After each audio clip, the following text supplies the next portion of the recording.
नमस्कार, जय मसीह की। प्रभु यीशु मसीह में आप सबों को हमारे इस चैनल द लाइट अपॉलजेटिक्स में स्वागत करता हूं। सो मसीह मेरे प्रिय, थंबनेल देखकर आपको अंदाजा हो गया होगा कि आज मैं किस टॉपिक पे बात करने वाला हूं। जी हां, आज मैं बात करने वाला हूं पास्टर डैनियल राज जी के ऊपर में और उनका एक संस्था जिसको एमएमबी का नाम दिया गया है उसके ऊपर मैं आज कुछ बात करना चाहता हूँ। हालांकि मैं सोचता था कि मेरे लाइफ में ऐसा नौबत ना आए कि मैं ये वीडियो बनाऊँ। सच बता रहा हूँ मैं, और दिल से ये बात मैं कह रहा हूँ, और काफ़ी सोच समझ कर ये वीडियो मैं बना रहा हूँ। और यूँ कहूँ तो ये वीडियो बनाने पे मैं मजबूर हूँ।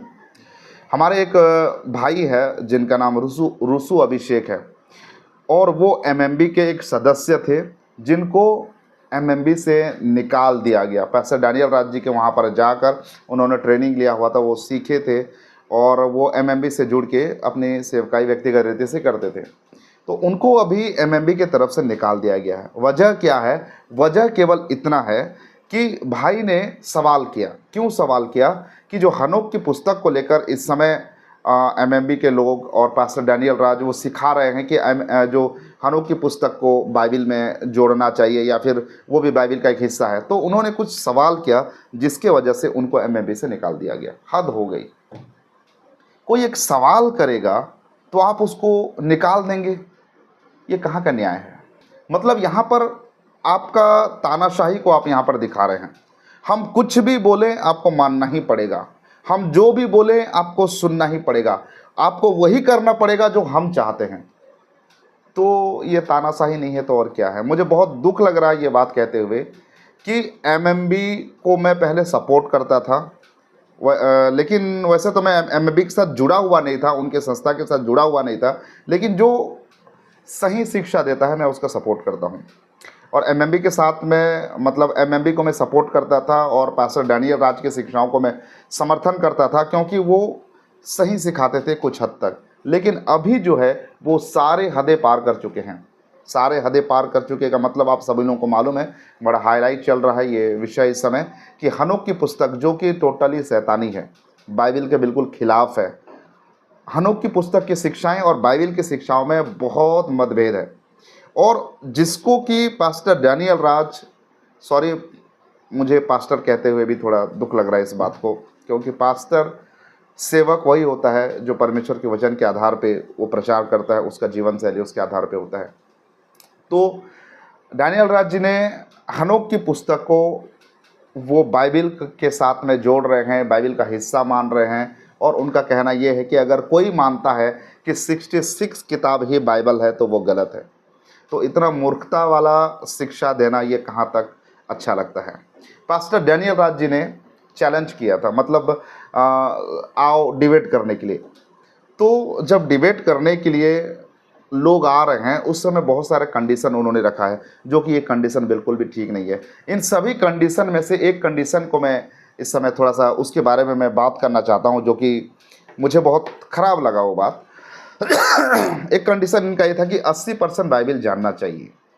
80% बाइबल कौन जान सकता है? और ये परसेंटेज निकालने का मापदंड क्या है?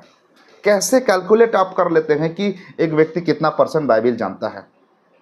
मतलब आप उस व्यक्ति को योग्य नहीं समझते हैं जो व्यक्ति 80% बाइबल नहीं जानता है। इसका मतलब आप ये कह रहे हैं कि आपके एमएमबी में जितने लोग हैं वो सब लोग 80% या उससे ज़्यादा बाइबल जानते हैं, इसीलिए आप उनका समर्थन कर रहे हैं, आप उसको योग्य समझ रहे हैं, उनके साथ में बातचीत कर रहे हैं। इनडायरेक्टली आप यही कहना चाहते हैं कि आपके एमएमबी में जितने लोग जुड़े हुए हैं वो सब लोग 80% बाइबल जानते हैं। मेरी एक बात मेरे दिमाग में हमेशा खटक रहा है कि ये कहाँ से ये कैलकुलेशन कर रहे हैं कि कौन कितना परसेंट बाइबल जानता है, कौन कितना परसेंट बाइबल जानता है। आप ये कहना चाहते हैं कि आज तो आपने 80% आपने बाइबल को आज आपने जान लिया है। आपका दावा ये है, आपका कहना ये है कि आप 80% बाइबल जानते हैं। तो कल को आप ये कहेंगे कि कुछ और मेहनत करने के बाद और रिसर्च करने के बाद, क्योंकि आप शायद से 2013-14 या कब से आप सही शिक्षा में आए हो, उससे पहले आप भी गलत शिक्षा में थे। तो उसके बाद से अब लगभग 7-8 साल 10 साल में आपने 80% बाइबल आपने जान लिया है। मतलब और अगर 4-5 साल अगर आप और मेहनत करेंगे तो और 20% जो बचा है वो भी आप हासिल कर लेंगे, आप 100% हो जाएंगे आप, यही आप कहना चाहते हैं। मतलब यीशु मसीह का दर्जा को आप ले रहे हैं 80%, मतलब वो हम कल्पना भी नहीं कर सकते हैं। 80% कौन देता है ये परसेंटेज कौन देता है? जबकि खुद प्रभु यीशु मसीह ने खुद को शून्य कर दिया। कल का डेट में जो चीज को आप सिखा रहे थे उस समय भी आपका जो बोलने का तरीका, आपका बोलने का हाव भाव को देखकर ऐसे लगता है कि कल का डेट में आप जो सिखा रहे थे उस समय भी आपका ये मानना था कि मैं ही सबसे अच्छा प्रचार कर रहा हूं, मेरे अलावा और कोई है ही नहीं। 10% में से आप खुद को बोलते थे कि मैं ही एक सबसे अच्छा सिखाने वाला हूं पूरे देश में, पूरे दुनिया में। आप कल भी यही प्रचार कर रहे थे जिस समय आप हनोक की पुस्तक को गलत साबित कर रहे थे। और आप, मैं तो ये भी कह सकता हूं, जैसे आप कहते हैं डंके की चोट में, तो मैं ये भी कह सकता हूं कि जिस समय आप गलत शिक्षा में थे, जिस समय गिराने पढ़ाने वाला शिक्षा में थे, जिस समय आप अन्य भाषा को मानते थे, जिस समय आप वर्शिप लीडर बने हुए थे, उस समय भी आपका यही स्वभाव रहा होगा कि मैं ही सबसे ग्रेट हूं, मैं ही सबसे अच्छा हूं, मेरे अलावा और कोई नहीं है, मैं 80% बाइबल जानता हूं, 80% मुझ में ज्ञान है। आप उस समय भी आपके मन में यही जो थिंकिंग रहा होगा। लेकिन जब पहले वाला चला गया, दूसरे वाले जो डैनियल राज जब आप बन गए, तो उस समय आपने कहा कि नहीं पहले गलत था, मैं अब सही हूं। लेकिन आप जिस समय हनोक की पुस्तक को गलत मानते थे, आप कहते थे नहीं नहीं नहीं, हम बिल्कुल नहीं मान सकते हनोक की पुस्तक को। उस समय भी आप खुद को समझते थे कि मैं बहुत ग्रेट हूं। और आज जब आप हनोक की पुस्तक को मान रहे हैं और कहते हैं कि हनोक की पुस्तक पढ़ना चाहिए, वो बाइबल का वो एक हिस्सा है, अगर हम 66 पुस्तक को ही बाइबल मानते हैं तो ये गलत हो जाएगा। हमें हनोक की पुस्तक को भी लेके चलना पड़ेगा। जब आप ये कह रहे हैं तब भी आप यही कह रहे हैं कि मैं बहुत ज्ञानी हूं, मैं सब कुछ जानता हूं। मेरी समझ में नहीं आ रहा है, पहले नंबर वाला जिस समय गलत शिक्षा में जब वर्शिप लीडर था पास्टर डैनियल राज, वो सही था, या जब हनोक की पुस्तक को विरोध करता था वो सही था, या फिर अब जब हनोक की पुस्तक को सपोर्ट कर रहे हैं, समर्थन कर रहे हैं, ये सही है? कौन सा सही है? कम से कम आप हमें बता दीजिए। इतना गुरूर, इतना घमंड ठीक नहीं है पास्टर जी। एक सेवक को ये बिल्कुल भी शोभा नहीं देता है। देखिए, मैं सभी दर्शकों को मैं ये कह देना चाहता हूं कि हम किसी के सपोर्ट में, किसी के विरोध में हम नहीं हैं। सही शिक्षा जो प्रचार कर रहा है हम उसका समर्थन करते हैं, जो गलत प्रचार कर रहा है उसका हम हमेशा विरोध करते आए हैं और करते रहेंगे। और एक बात मैं कह देना चाहता हूं कि हमारा लड़ाई कोई व्यक्ति से नहीं है। हम किसी एक व्यक्ति को लूसीफर का संतान, शैतान, हम किसी व्यक्ति को नहीं कह सकते हैं, जो कि एमएमबी के लोग ये कहने से कभी पीछे नहीं हटते हैं। सोच के देखिए कि जिस व्यक्ति के लिए, जिसको आप शैतान बोल रहे हो, जिसको आप लूसीफर बोल रहे हो, जिसको आप पापी बोल रहे हो और खुद को धर्मी बोल रहे हो, उस व्यक्ति के लिए जिसको आप नीचा दिखा रहे हो, उस व्यक्ति के लिए प्रभु यीशु मसीह क्रूस में मरा।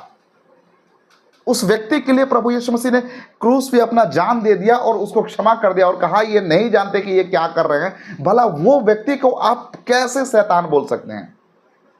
आपको ये अथॉरिटी किसने दिया?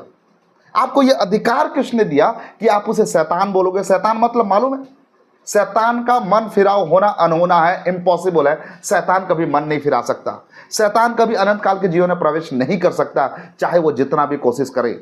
शैतान बहुत बड़ा, खतरनाक, गाली से भी बहुत बहुत बदतर चीज है।